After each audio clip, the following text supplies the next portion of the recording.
सुबह उठना है, फ्रेश होना है, ब्रेकफास्ट लेना है, लंच पैक कराना है, ऑफिस या शॉप में भाग जाना है, शाम को आना है, फिर हाथ मुंह धो के फ्रेश होके कुछ स्नैक्स और टी लेना है, सोफे में बैठ के रिमोट के आगे टेलीविजन देखना है, 9 साढ़े 9 बजे डिनर करना है, फिर सो जाना है, फिर अगले दिन वही महीने के 50,000 गिने टके ले आने हैं और उसी में अपना जीवन चलाना है। यदि राजा का बेटा ही राजा बनेगा तो आप लोगों ने ओयो रूल्स का नाम सुना होगा। कौन होल्ड कर रहे हैं? 28 साल का एक लड़का रितेश अग्रवाल। आप उसकी नेटवर्थ गूगल पर चेक करिए और फिर उसका बैकग्राउंड पता करिए आप क्या वो राजा का बेटा था। अपने आप से स्वयं से पूछिए, आप अपनी इनकम में एडिशन मेथड इस्तेमाल कर रहे हैं या मल्टीप्लिकेशन इस्तेमाल कर रहे हैं? जब आप स्टॉक मार्केट जैसे कंसेप्ट में जाते हैं, इक्विटीज में जाते हैं, अपने पोर्टफोलियो के डाइवर्सिफिकेशन पर जाते हैं, तो आप एड ऑन नहीं कर रहे होते हैं, आप मल्टीप्लाई कर रहे होते हैं।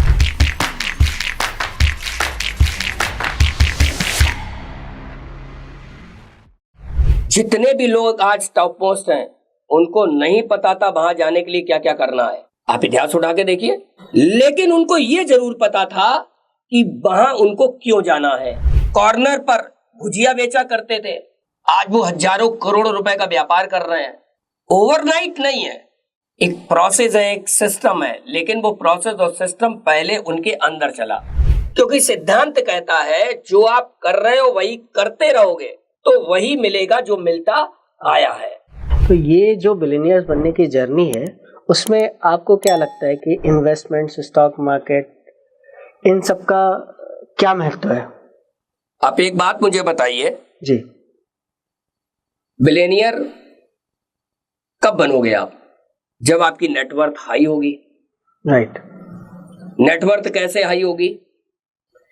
मुझे जो समझ आया जी, जब मैंने कैश फ्लो क्वाड्रेंट पढ़ा जी, तो कैश फ्लो क्वाड्रेंट को जब मैंने बारीकी से देखा तो मुझे समझ आया कि कोई व्यक्ति 4 तरीके से इनकम कमाता है। ओके। मैक्सिमम, या तो वो एम्प्लॉय होगा, राइट, या वो सेल्फ एम्प्लॉय होगा, राइट, या वो बिजनेस बिल्डर होगा, या वो इन्वेस्टर होगा। राइट। ठीक, अब आप बारीकी से देखो, एम्प्लॉय होगा, मान लीजिए लाख रुपए महीने सैलरी मिल रही है उसको जी, 75-80 हजार रुपए खर्च किया जी, बचा 10-20 हजार, क्या करेगा? इन्वेस्ट करेगा, यानी पहले से चौथे में आया। ठीक है। अब 20,000 रुपए महीना बनाकर 20,000 रुपए महीना बनाकर क्या वो बिलियनियर बन पाएगा? नहीं, नहीं बन पाएगा। क्या वो ट्रिलियनियर बन पाएगा? नहीं बन पाएगा। लाख उसकी सोचो, लाख उसकी सोचो, लेकिन यदि गलत दीवार से सीढ़ी लगी हुई है जी, तो आप कितना भी चढ़ते चले जाएं, ऊंचाई पर पहुंचने के बाद आपको पता लगेगा कि यहां तक तो हमको आना ही नहीं था। सेल्फ एम्प्लॉय में आ जाइए। सेल्फ एम्प्लॉय में भी आप क्या करेंगे? आप 12 घंटे काम कर रहे हैं, 14 घंटे काम कर लेंगे, 20,000 की जगह 40,000 बचा लेंगे, बचा के आप इन्वेस्ट करेंगे। अब जब आप बिजनेस में आते हैं तो बिजनेस का कोई एंड पॉइंट नहीं होता। राइट। कोई एंड पॉइंट नहीं होता। You are only the end point, right, which becomes in your mind. Right. जितना चाहो उतना बढ़ा लो। राइट। खर्चे आप ऐसा थोड़ी ना होगा 2 रोटी की जगह 4 रोटी 6 रोटी खाने लगोगे। नहीं, बिल्कुल नहीं। तो ऐसा नहीं लगता। स्टैंडर्ड ऑफ लिविंग की भी अपनी एक सीमा होगी। राइट। तो एक स्टेज पे जाके आपके खर्चे तो कांस्टेंट हो जाएंगे, बट इनकम के दायरे को बढ़ाने की कोई सीमा नहीं है। राइट। तो उस केस में जो आपकी सेविंग होगी आप क्या करेंगे? इन्वेस्ट करेंगे। आप इन्वेस्ट करेंगे। इन्वेस्ट, और मुझे लगता है जो रियल बिजनेसमैन होता है जी, वो 5-6% की एफडी नहीं तलाशता। राइट। बिजनेस माइंड व्यक्ति बिजनेस को ही पकड़ता है, इक्विटीज को पकड़ता है। राइट। अब इक्विटीज बैंक में तो नहीं मिलेगी, बिल्कुल नहीं। बैंक में तो एफडी मिलेगी। राइट। मैं ये नहीं कह रहा हूं कि आप बैंक में ना जाएं, इट्स ओनली योर चॉइस। जैसा कि बिजनेसमैन जो होता है वो अपने बिजनेस में रिस्क ले रहा होता है, तो ही understand the risk, so he will always go with equities only. Go with equity. Right. तो वो इक्विटीज में जाएगा। राइट। वहां पैसा लगाएगा। और इक्विटी में ग्रोथ की कोई सीमा नहीं होती। बिल्कुल। आपके पास क्या हो, बिलीव हो, आपके पास क्या हो, पेशेंस हो जी, आपके पास एक फाइनेंशियल गोल हो जी, और लास्ट एक डेडलाइन हो राइट, कि इतने साल तक हमने टिकना है। राइट, तो मुझे नहीं लगता कि उसको जो है फंड थोड़े समय के बाद उसको अपना बेचना पड़ेगा। राइट, तो वो एक बहुत बड़ा रोल प्ले करता है स्टॉक मार्केट। राइट, रीजन हम इक्विटीज में जाते हैं, हम सीधे बिजनेस में पैसा लगाते हैं। राइट, इधर अपना बिजनेस भी चल रहा है, उधर से भी लाते हैं। राइट। जैसा कि आपने बिल्कुल बहुत अच्छे तरीके से बताया, एज अ लेमैन भी कोई भी समझ सकता है। मैं थोड़ा सा इसे इलेबरेट करना चाहता हूँ कि स्टॉक मार्केट एक ऐसा प्लेस है जहाँ पे आप अपना जो बिजनेस कर रहे हो उसके अलावा भी कई बिजनेसेस कर सकते हो। अब अगर आपने इक्विटीज में इन्वेस्ट किया है तो जितने भी बड़े बड़े बिजनेसमैन हैं, जैसे कि रिलायंस में धीरू भाई अंबानी थे, मुकेश अंबानी थे, अगर आप रिलायंस खरीदते हो तो आप शेयर होल्डर तो है और आपको काम भी नहीं करना पड़ना, लेकिन वो आपके लिए काम कर रहे हैं क्योंकि उन्हें अपना पैसा बनाना है, इसलिए आपका पैसा तो ऑटोमेटिक बनेगा। तो आप बिजनेसेस ढूंढिए और उसमें इन्वेस्ट कीजिए, तो बिजनेस के साथ में ये बिजनेस आपके सेपरेट होते चले जाएंगे। और दुनिया में एक सीधा सा सिद्धांत है, अपने आप से स्वयं से पूछिए, आप अपनी इनकम में एडिशन मेथड इस्तेमाल कर रहे हैं या मल्टीप्लिकेशन इस्तेमाल कर रहे हैं? Right, that is a very good point. जब आप स्टॉक मार्केट जैसे कंसेप्ट में जाते हैं, इक्विटीज में जाते हैं, राइट, अपने पोर्टफोलियो के डाइवर्सिफिकेशन पर जाते हैं, राइट, तो आप एड ऑन नहीं कर रहे होते हैं, आप मल्टीप्लाई कर रहे होते हैं। अब आप कहोगे कैसे, तो मैं आपसे कहूंगा 2 और 2 जोड़िए, कितने हुए 4, फिर 2 जोड़िए, कितने हुए 6, फिर 2 जोड़िए, फिर कितने हुए 8। अब 2 इंटू 2 इंटू 2 को 4 बार मल्टीप्लाई करिए, 2 इंटू 2 हुआ 4, 4 इंटू 2 हुआ 8, 8 इंटू 2 हुआ 16। यहां से 8 रुपया आ रहा है और यहां से 16 आ रहा है सेम टाइम में। सिंपल। राइट, तो यहाँ आप वहीं बने हुए क्योंकि आप जोड़ के काम में लगे थे, राइट, जैसे मैंने कैश फ्लो क्वाड्रेंट में आपको बताया, राइट, और यहाँ आप तुरंत डबल हो गए। राइट, तभी बहुत सारे आम व्यक्ति सोचते हैं यार कल तक तो 10-5 साल पहले तो इस बंदे के पास इतना पैसा नहीं था, आज कहां से आ गया। राइट। तो उसने अपने मनी को जोड़ वाले काम में नहीं लगाया, मल्टीप्लिकेशन में लगाया। मल्टीप्लिकेशन में। Right, exactly. बहुत ही बढ़िया। तो बिलियनियर की जर्नी में स्टॉक मार्केट इन्वेस्टमेंट्स भी एक अहम रोल निभाते हैं या एक सेकेंडरी इनकम, सेकेंड हैंड बनते हैं आपकी कैपिटल को ग्रो करने के लिए। एक आखिरी क्वेश्चन इस पे मैं आपसे पूछना चाहूँगा कि जैसे कि सबके माइंडसेट में ये भरा हुआ है कि जो पैसे वाले लोग हैं, जो बिलियनियर्स ऑलरेडी हैं, उनकी संतानें ही या उनके ही जो फैमिली चला आ रहा है वही बिलियनियर्स बनेंगे। तो अभी आपने एक ऋतिक रोशन की पिक्चर देखी होगी सुपर 30, जिसमें कि उसने ये कमेंट डाला था कि यार राजा का बेटा ही राजा बनेगा। तो इस बारे में आप क्या विचारधारा रखते हैं कि कोई भी गरीब आदमी भी बिलियनियर बन सकता है? या देखिए, मैं आपके क्वेश्चन को कंप्लीट करने से पहले यही रोक दूं जी। यदि राजा का बेटा ही राजा बनेगा जी, तो आप लोगों ने ओयो रूम्स का नाम सुना होगा। बिल्कुल। कौन होल्ड कर रहे हैं? रितेश अग्रवाल जी। 28 साल का एक लड़का रितेश अग्रवाल। राइट। आप उसकी नेटवर्थ गूगल पर चेक करिए जी, और फिर उसका बैकग्राउंड पता करिए आप जी। क्या वो राजा का बेटा था? नहीं। तो शायद आपको जवाब मिल गया होगा। राइट।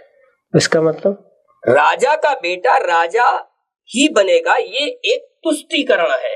राइट, ये एक जहर है।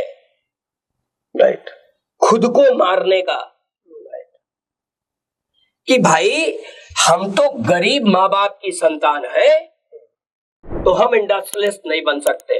राइट। आपने क्या किया? अपने आप को सांत्वना दे दी।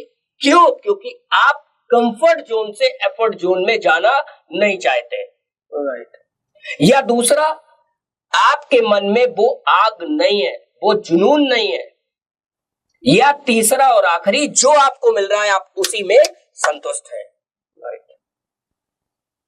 और इसी प्रकार के लोग ऐसी शब्दावली का इस्तेमाल करते हैं कि राजा का बेटा है तभी राजा बनेगा।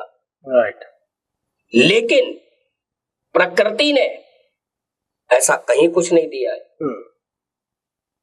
सबको समान अवसर दिए हैं, सबको समान विचार दिए हैं। आप कैसे सोचते हो, आपका थॉट प्रोसेस क्या है, इट्स डिपेंड अपॉन कि कल आप क्या बनोगे। क्यों? क्योंकि आज आप जो भी हो, आप जो भी हो आज, वो आप अपने थॉट प्रोसेस के कारण हो। नहीं तो चेक करके देख लेना, आप आगे जो भी बनोगे वो भी अपने थॉट प्रोसेस के कारण बनोगे। तो आप जब अपना थॉट प्रोसेस चेंज कर देते हो किसके अकॉर्डिंग, जहां आप जाना चाहते हो, तो आप अपने आप आगे चले जाते हो। बहुत ही अच्छा एग्जाम्पल देके आपने बताया। तो इसका मतलब कि आज की डेट में जिस तरीके का माहौल चल रहा है, जो सब चीज़ें हम इतना एक्सप्लोर करने का हमें अवसर मिल रहे हैं, तो कोई भी इंसान मिलियनियर बन सकता है और उसके लिए स्टॉक मार्केट इन्वेस्टमेंट की बहुत ज़्यादा रिक्वायरमेंट है। तो इस मैसेज के साथ में मैं यहाँ पे अपना वीडियो एंड करता हूँ और मुझे लगता है कि एक लास्ट लाइन मैं सारे लोगों के लिए जरूर बोलूंगा जी, जो मैं हमेशा बोलता हूँ, अपने आप से एक सवाल करिए जी, आपकी जिंदगी का मकसद क्या है। राइट। मैं अपनी 46 साल के जीवन में जितने भी हजारों लोगों से मिला हूं, जी, जिनसे मैं बात करता हूं या जिनसे मेरी बात होती है, जी, बहुत सारे लोगों से मैं जब बात करता हूं तो ओवरऑल मैंने निष्कर्ष के रूप में केवल एक ही बात समझी, उनके पास अपने जीवन का कोई मकसद नहीं होता है। राइट। ये 90% लोगों के साथ मैंने देखा है। राइट। वो चूहा दौड़ को ही अपने जिंदगी का मकसद समझ लेते हैं।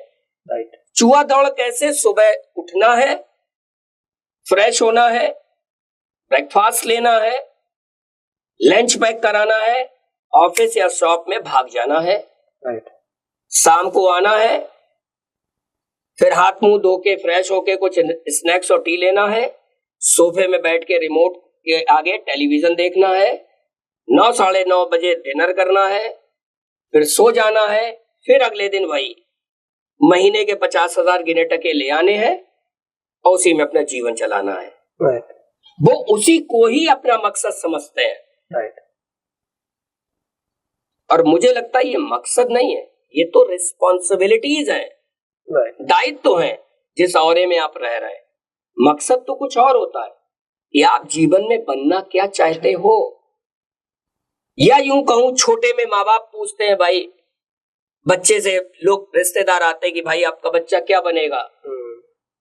या थोड़े समय बाद आपको जब थोड़ा सा अकल आती है तो आपसे पूछा जाता है तो आप कभी कहते हो हम पायलट बनेंगे, हम अच्छे डॉक्टर बनेंगे, हम ये बनेंगे, हम पॉलिटिशियन बनेंगे। राइट। बट उसके ही थोड़े समय बाद क्या होता है? हवा निकल जाती है। सब हवा निकल जाती है।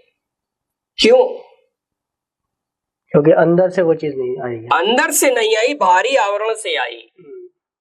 और आपने क्या किया? आप उसी आवरण में रहे और आपने अपने जीवन का कभी मकसद नहीं बना पाया। राइट। मैं हमेशा एक ही बात बोलता हूं, अपने बेटे को भी बोलता हूं, जीवन का अपने मकसद तलाशो, तुमको जो करना हो वो करो। राइट। गलत चीज गलत हाथों में जाके हमेशा गलत हो जाती है। राइट। सचिन तेंदुलकर को बल्ले की जगह कलम थमा दी जाती तो कभी इतिहास नहीं लिखता। राइट। लता मंगेशकर जी को यदि माइक की जगह कहीं और बिठा दिया जाता तो आज इतिहास नहीं बनता। राइट। तो अपने अंदर की पोटेंसी पहचानो, उसको अपना मकसद बनाओ, उसको अपना ड्रीम बनाओ और आगे बढ़ जाओ। पूरा जहान आपका इंतजार कर रहा है।